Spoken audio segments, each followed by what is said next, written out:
Running Minecraft has you ready for some extreme block building, but first, you might need to install something crucial to make that happen: Java. The first step is to figure out if your computer already has Java. To check, go to your operating system's search bar, generally in the bottom left corner of your screen. Type command prompt and then open it.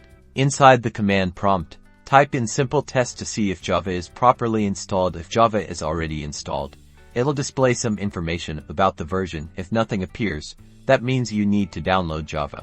Now, navigate to the Java website. It's usually easy to find with a quick online search. Usually, the website itself recognizes your operating system and suggests the correct Java version. Locate and click the download button for the recommended version.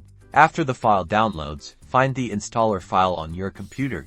Usually in your downloads folder, double-click the installer to begin the installation process. The installer opens. Follow the on-screen instructions. Usually, this means clicking the next buttons and accepting the terms and conditions. You can also specify your preferred installation location, where the Java files will be placed on your computer.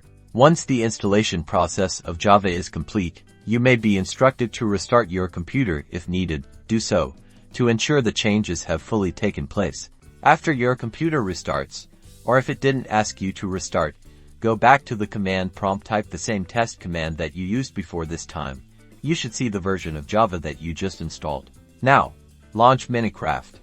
You should be able to play the game without any problems. You can also now get to those awesome mods and features that you have always wanted to play. Happy building!